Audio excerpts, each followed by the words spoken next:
$150,000 isn't much for you, my father insisted like it was pocket change. Funny, neither was my college fund, I said coldly and closed the door. Now they're losing everything. And blaming me. $150,000 isn't much for you. My father insisted like it was pocket change. Funny, neither was my college fund, I said coldly and closed the door.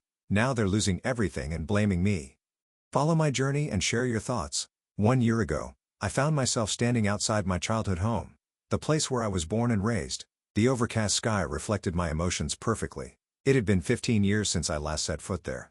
And if not for my mother's urgent call, I never would have returned. My name is Kimberly. I'm 36 years old and work as a creative director at an advertising firm in Seattle. My 12-year-old son Brian is my whole world. I still remember that life-changing Saturday when my mother called, her voice shaking. You have to come home right away. The family is in serious trouble. But the family she spoke of had never truly included me. For as long as I could remember, only one person had ever mattered in our household. My younger sister, Margaret. The day I left home remains vivid in my memory. I was 19 holding my UCLA acceptance letter when my parents asked me to sit down in the living room. What they told me shattered me completely. We used all your college savings to invest in. Margaret, they admitted. I was frozen in disbelief. You spent it? I whispered, struggling to process their words. My mother nodded as though it was the most logical thing in the world. Margaret is incredibly talented in the arts. We enrolled her in a prestigious academy. She needed that money to pursue her dreams. And what about my future? I asked, my voice barely above a whisper. You can always take out student loans, Kimberly. But for Margaret, this is a once-in-a-lifetime chance, she reasoned. That night in the stifling summer heat, I walked away from everything I had ever known, carrying nothing but a worn-out suitcase, a few changes of clothes, and the little money I had saved from part-time jobs in high school. No one said goodbye. My parents offered no financial help, no hidden savings, just occasional phone calls to keep up appearances. Are you managing okay? My mother asked one Tuesday afternoon, 2 months after I had left. For a moment, I wanted to believe she cared, but as soon as I answered, her voice remained distant. Good. I was just checking. Oh, by the way, Margaret has been so busy. She was just accepted by a highly respected professor. Silence. Not a single question about how I was surviving. No concern for whether I had enough to eat. Just Margaret, always Margaret. Every call after that was the same. Nothing more than a formality to ease their guilt. Looking back at my college years, I remember constantly juggling school and work. By day, I was a dedicated student. By night, I worked as a barista at a small coffee shop. Sometimes picking up extra shifts at a convenience store just to afford rent. Some nights, I had to sleep at work because I had nowhere else to go. Some days, I survived on stale bread because I had to choose between paying tuition and buying food. I struggled. I broke down. I cried through endless lonely nights, but I never looked back. Every time exhaustion made me want to give up, I reminded myself of my parents' indifferent faces when they told me my dreams didn't matter as much as Margaret's. That became my driving force. After 4 years of hardship, I graduated with honors and secured a stable job at a major advertising company in Seattle. For the first time in my life, I no longer worried about making rent, counting pennies at the grocery store, or working exhausting night shifts just to survive. I thought my parents would finally be proud, but the truth was they never cared about my struggle. The only thing that mattered to them was one simple fact: I had money now. It all started with simple holiday greetings. Are you visiting for Christmas? We're hosting a big celebration. I'm sure you'd love to contribute a little, right? Thanksgiving is approaching. Could you get me a fine china set? I saw a stunning one on XYZ's website, only $500. Since your career is going well, it should be easy for you. Dad's birthday is coming up. Wouldn't he love a brand new watch? You know how much he adores Rolex. Every invitation carried an indirect request for an expensive gift. Yet they never once asked how I was doing. No interest in my life, just money. It didn't shock me, but I turned down every demand. I'm swamped with work. I won't be able to make it. My schedule is full. Go ahead and purchase the gift. For Dad, send the invoice to Margaret. She has always been the priority anyway. I wasn't concerned about their opinions. They had abandoned me first, so I had no reason to conform to their expectations. But I wasn't heartless. Although I could never truly forgive them, I still sent a modest amount on their birthdays. $2,000. Not out of duty, but simply to clear my conscience. Money for Dad's birthday. Spend it wisely. No affectionate wishes. No greeting card. Just a cold, impersonal bank transfer. Quick, distant. I never expected gratitude, and of course, they never once thanked me. 2 years after finishing college, I got married. He was once my coworker, charismatic, humorous, seemingly responsible. We started a family and soon after, Brian was born. But marriage is never easy. Sleepless nights spent comforting a wailing infant, disagreements over chores, the long tense silences when there was nothing left to discuss. I gave my all. I tried. Then, one day, I uncovered his infidelity. I didn't shed a tear. I didn't demand an explanation. I simply packed his belongings, placed them by the entrance and stated calmly, "You can walk out now or I'll toss everything out the window." 3 years later, our marriage was officially over. Still, he fulfilled his duties as a father. Every month, he provided financial support for Brian, and that was all I expected from him. Through it all, I became a resilient woman. Not because I wanted to, but because I had no other choice. I no longer believed in love. No dating, no relationships, no searching for a companion. My life had no space for anyone else. Brian was my entire world. Each morning I dropped him off at school. Every evening I read him a bedtime story. Weekends were spent cooking together, watching movies, or simply unwinding on the couch, enjoying the tranquility I had fought so hard to obtain. After 7 years of dedication, I was promoted to creative director, a prestigious role with an annual salary of $300,000. With that, I purchased a luxury apartment in downtown Seattle. Spacious, safe, fully furnished, a true home for Brian and me. Everything had finally aligned. A thriving career, a stable life, and most importantly, Brian, the only person in the world who genuinely mattered to me. Then a phone call a year ago disrupted everything. "Come home immediately. Your father is hospitalized. Our family is in crisis." For the first time in years, my mother's voice quivered with real fear. I clenched my phone, my thoughts racing. My first reaction was to dismiss it. I was used to being remembered only when they needed something. This time was no different, but another thought surfaced. Regardless of everything, he was still my father. I had spent my entire youth escaping them, trying to erase the pain they inflicted. But what if this truly was the final chance? If I didn't return, would regret haunt me forever? I wasn't going back for them. I was going back for myself. I refused to carry the burden of guilt for not doing what was right.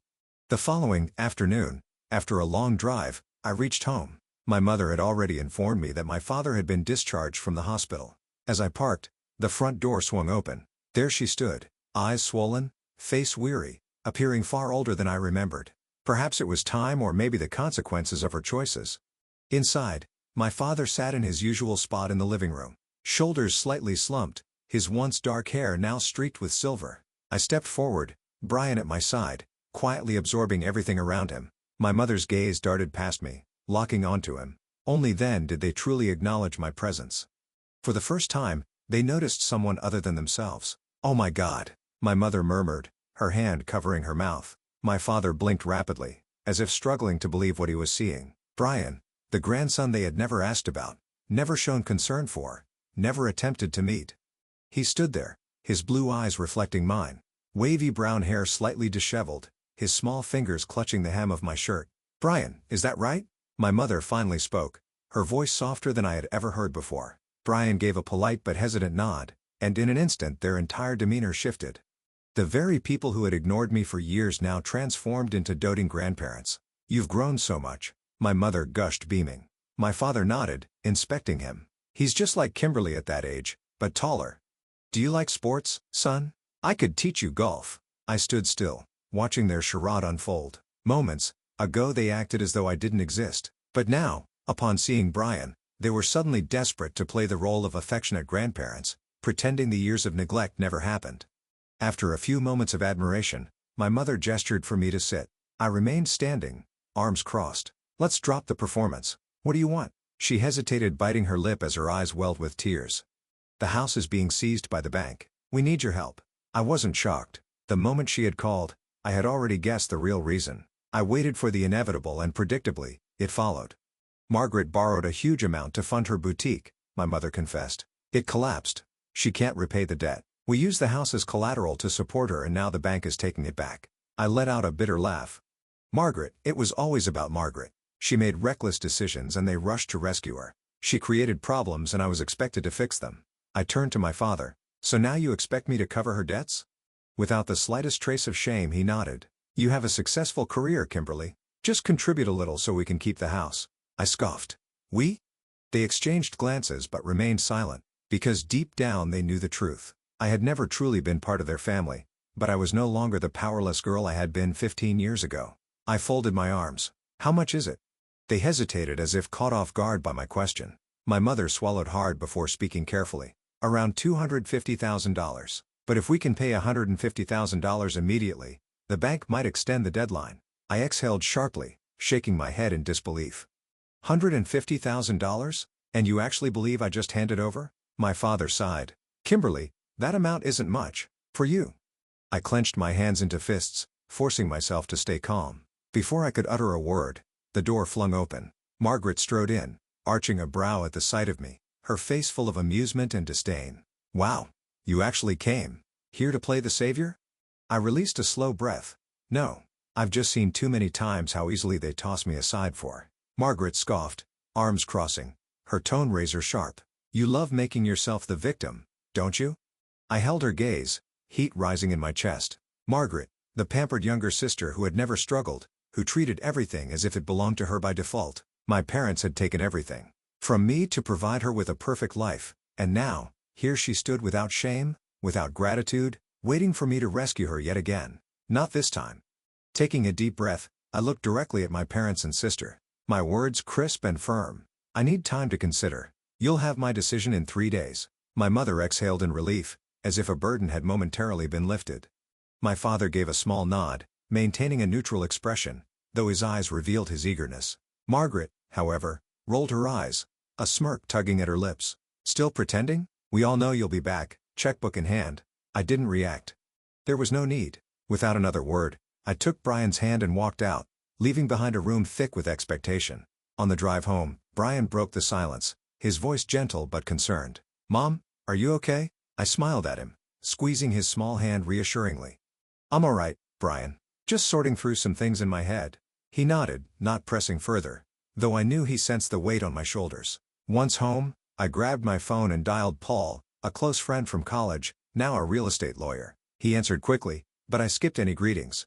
Paul, I need some advice. My parents are about to lose their house and naturally they expect me to fix it. Paul let out a short amused laugh, his voice edged with sarcasm. So after all this time, they suddenly remember you exist? I sighed, exhaustion creeping into my tone. Exactly. And what's worse, they act like my help is guaranteed. Paul went quiet for a moment before asking, Kimberly, are you actually considering helping them? I hesitated before answering honestly. I don't want to help Margaret, but no matter what, they're still my parents. Paul sighed, his voice dropping slightly. All right. If you want to assist without being taken advantage of, I have a suggestion. I narrowed my eyes cautious. Go on. He spoke with slow, deliberate precision. Buy the house in your name. Let them stay, but not for free. Set strict terms. If they repay the $250,000 in full, it's theirs. If they don't, it remains yours. I leaned back considering the idea. This wouldn't just provide them with a home, it would force them to be accountable for their choices. More importantly, it would ensure Margaret never dragged me into her mess again. Taking a steady breath, I finally said, I like this plan. Paul chuckled. You've always been the logical one, Kimberly. I'll take care of the paperwork. I hung up, staring out the window. In 3 days, I'd return. But this time, everything would be on my terms. 3 days later, I returned to the house where I had grown up, this time with Paul, my lawyer. I wasn't coming empty-handed. In my possession was a contract that would legally solidify everything. When my parents opened the door, their faces carried a mix of anxiety and hope. It was obvious they had convinced themselves I would offer a generous solution, one that meant handing over a large sum of money without any obligations. They were mistaken. Paul and I entered and sat down. Without wasting time, I placed the contract on the table. My words deliberate and firm. I will purchase this house and keep it under my name. You may continue living here, but only as renters. If you want to reclaim ownership, you must pay back $250,000 within 5 years. Otherwise, the property remains mine. Then I turned toward Margaret, my tone sharp and unwavering. And you won't see a single penny of that money. Silence. My parents stared at me, their expressions frozen in shock. My mother was the first to react, bursting into tears as her voice trembled. Kimberly, how could you do this to your own parents? My father remained quiet, likely calculating his next move. Margaret, however, didn't hold back her outrage. Are you out of your mind? She snapped, her eyes burning with fury. You're actually making Mom and Dad pay to live in their own house? What kind of daughter does that? You're heartless. Without hesitation, I stood up, grabbing the contract from the table. All right, Forget it. My voice was cold, emotionless as I turned toward the door. Panic immediately flashed across their faces. "Wait, Kimberly!" My father called out, his voice firm, urgent. I stopped looking back at them, daring them to challenge me. My mother wiped away her tears and quickly nodded. "We agree to your terms." I smirked internally, just as I expected. Paul swiftly finalized the legal work, and within 2 weeks, the house was officially mine. My parents eventually accepted the reality of the situation. They stopped trying to renegotiate, likely realizing I wouldn't change my stance. But Margaret, she refused to let it go. I had anticipated her resistance, but I hadn't expected the extent of her desperation. 2 days later, the battle began. It was a quiet Sunday. I was at home with Brian when my phone buzzed. "Kimberly, have you seen Facebook?" A message from a coworker. "Are you okay? Everyone's talking about you." A text from an old friend. Frowning, I opened the app. The first thing I saw was Margaret's latest post accompanied by an old picture of me and Brian. Margaret Thompson. It's devastating to have a sister so shameless. A single mother abandoned by her husband, now extorting her own parents for money. She earns plenty, but still forces our elderly parents to pay rent. Not surprising. She's always been selfish, jealous, and cruel. Now, she's manipulated them into handing over their home and thrown me out of the only place I've ever known. I wonder when she'll stop pretending to be the victim when she's the real manipulator. Below the post were hundreds of comments from people who had no clue about the truth. How could anyone do this? Poor Margaret. This is heartbreaking. I can't believe someone would treat their own parents like this over money. I let out a low, humorless laugh. Margaret had made a fatal mistake. She hadn't just lied about me. She dragged my son into it, and that was something I would never forgive. Leaving my room, I found Brian sitting at the dining table looking uneasy. "Mom." He hesitated. "My friend messaged me. They saw Aunt Margaret's post." His voice softened with every word. I clenched my fists, forcing myself to stay composed, then sat across from him. "Brian, don't worry. I'll handle it." He nodded, but I could see the sadness in his eyes. Without delay, I grabbed my phone and called Paul. He picked up almost instantly. "Kimberly, what happened?" My voice was cold, unwavering. "Send a legal notice immediately." Paul was silent for a beat before responding. "What did Margaret do this time?" I tightened my jaw. She had slandered me online, but worse, she had involved Brian. Paul's tone immediately shifted, becoming firm. "This is serious. I'll prepare an official notice demanding she removes the post immediately along with a legal warning. If she continues spreading false information, there will be legal repercussions." "Good."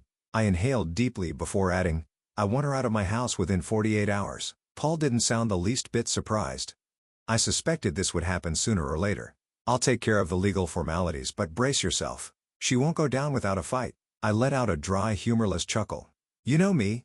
I've never shied away from a confrontation. Later that day, Paul and I drove to my parents' house. Though the sun shone brightly above, the atmosphere around me felt like the eerie silence before a storm. Paul focused on the road, occasionally glancing at me through the rear-view mirror. "Are you absolutely sure you want to handle this personally?" he asked. "I need to look her in the eye when I kick her out," I replied, my voice like steel. Paul gave a small nod. "Then prepare yourself. She won't leave without causing a spectacle." I smirked, my gaze locked ahead. "I'm counting on it." At exactly 4 in the afternoon, we arrived. As I stepped out, Paul followed holding a stack of official documents. The door swung open. My parents stood just inside, their expressions stiff with unease. Meanwhile, Margaret lounged on the couch, legs casually crossed, scrolling through her phone as if nothing remotely significant was happening. Paul cleared his throat and wasted no time. "Margaret Thompson, I represent Kimberly as her legal counsel. According to property ownership laws, you no longer have the right to reside here. You have 48 hours to vacate, or we will proceed with formal eviction through legal channels." Margaret arched a brow, casually set her phone aside, and let out a sharp, dry laugh. "Oh, you're actually serious?" she scoffed, folding her arms. I stepped forward, my gaze unwavering. "Do I seem like I'm joking?" Margaret held my stare before spitting her words with venom. "You really think you're something special? You and that worthless brat of yours are nothing but parasites. A pathetic woman dumped by her husband, pretending to be strong when deep down you're just a miserable failure." Smack. Without hesitation, I slapped her across the face. The sharp sound rang through the room. Margaret's eyes widened in sheer disbelief as she clutched her cheek. She had never expected me to retaliate. The silence that followed was suffocating. My parents remained still, saying nothing. They knew Margaret had gone too far, yet they didn't dare step in. I moved in closer, my voice so cold it sent a chill through the air. "Say whatever you want about me, Margaret, But if you ever bring my son into this again, I guarantee you won't get off with just a slap. Margaret's hands curled into fists,